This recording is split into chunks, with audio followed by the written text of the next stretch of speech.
this was in Austin, Texas, where Colin lived. So after this period of time, Colin went back to Kaitlin, and then him and Mo stayed friends. So a little bit of a background on Mo. She went to Dartmouth University, and she worked at Specialized, which is a bike company, and she worked as a demand planner, and she ended up leaving this job because she wanted to pursue bike racing full time because this was her true passion in life, and she wanted to make the most of it. She wanted to do something that she really cared about and was dedicated to. She was in Texas because she was going to be participating in a 155-mile race called Gravel Locos. So Colin Strickland could relate to Mo on a lot of different levels, even though they had about a decade age-wise in between them, because he also had pursued a life of cycling and doing this as his full-time job, essentially, and he was pretty well known in the cycling world.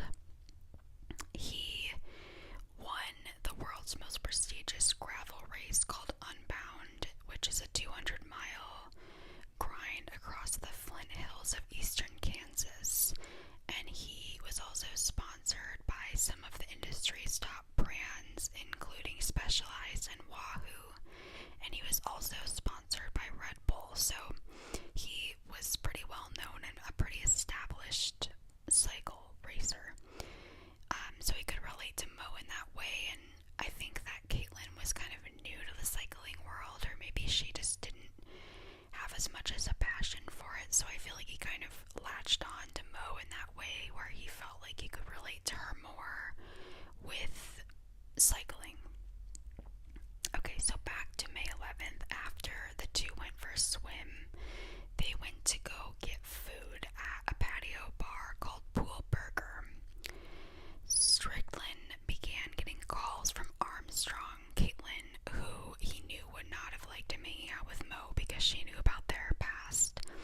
So he had actually changed Mo's name in his phone before meeting up with her because they had planned on hanging out for a while, I guess, and then just in case Kaitlin looked at his phone while Mo texted him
Loco's death, and they at first did not release the name of the victim. And they stated that Wilson had been killed in a press release, and that the shooting did not appear to be a random act, and that a person of interest had been identified. So they did end up giving a press release stating that Wilson had been killed and that they had someone in mind of who did this. So there were rumors going around the Austin cycling community about this love triangle, and a lot of people thought it was too salacious to be true. But over the next week, panicked friends exchanged information, and information made its way to the Austin police detectives. The idea that Armstrong had shot Wilson began to many to feel more plausible.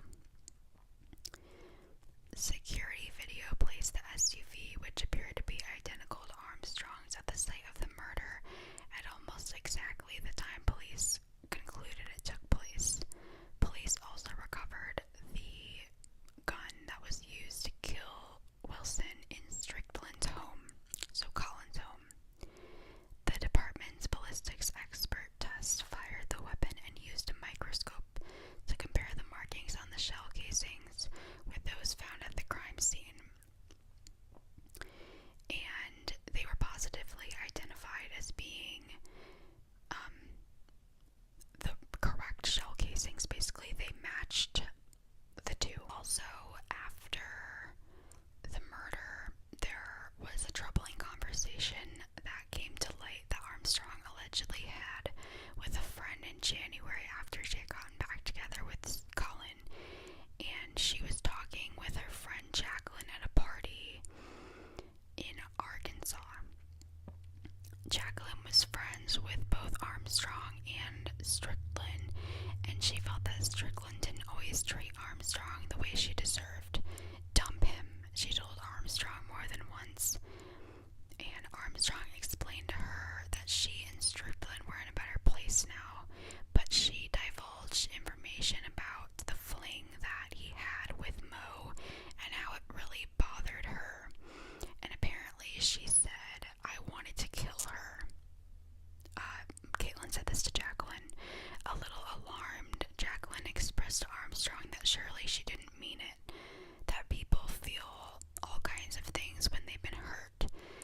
"No, I really wanted to kill her," Armstrong said. Like, okay, girl. Armstrong confided to Jacqueline that she had gotten a gun, and that is at least what Jacqueline thought she heard. It was loud inside the party, she said. They had had a couple drinks, and she definitely heard Armstrong say something about a gun, either that she'd bought one or was about to. Initially, the Austin police considered Strickland a person of interest in Wilson's death, but video evidence showed him riding his motorcycle home along Interstate 35 at 8:48 p.m. Because Strickland was 8 miles from the scene of the crime just 12 minutes after dropping Wilson off, the police considered his story credible. Detectives also interviewed Armstrong. On May 12th, the day after Wilson's murder, they arrested her on an outstanding warrant for a misdemeanor charge dating back to 2018. While she was in custody, they questioned her about the murder, but Armstrong didn't say much during the interview, so the police let her go because they couldn't hold her. By Tuesday, May 17th, 6 days after Wilson's death, they thought they had enough to make an arrest and began looking for her again, but it was too late and she was gone. After spending 43 days at large, Kaitlin was apprehended by the U.S. Marshals in a hostel in Costa Rica on June 29th, 2022. In a press conference about Armstrong's capture, the U.S. Marshals said that she had fled to Costa Rica using a passport that did not belong to her, but belonged to someone closely associated with her, and we later found out that this was her sister. And she had also significantly changed her appearance and saw opportunities to teach yoga in Costa Rica. I just can't even imagine being like, okay, yeah, I'm just gonna go teach yoga now after just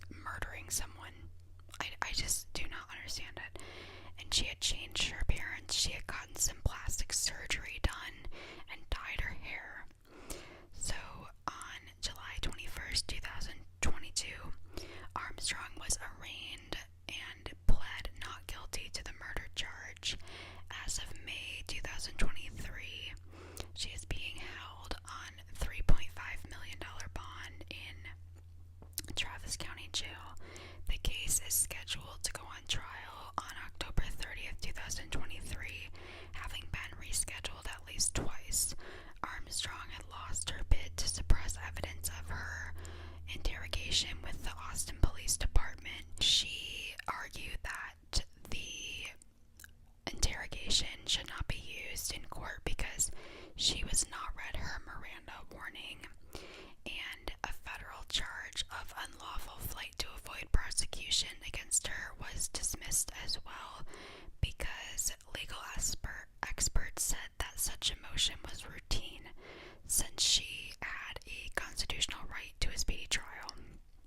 So that is pretty much it right now. So I guess we can't really say that Kaitlin did this for sure, but I mean, come on, use common sense, right? I think it's absolutely heartbreaking that Mo lost her life over this seemingly act of just sheer anger and frustration. Like, if Kaitlin would have just stopped and thought about what she was planning to do, I think she just acted out of sheer passion and fire. Like, if she would have just waited a little bit, I don't think that she would have done this, but maybe she would have. Who knows? Clearly, she's not the most stable person in the whole world. And it's just heartbreaking that Mo, such a talented, beautiful, smart, young girl, had her life cut short by this person, and it breaks my heart.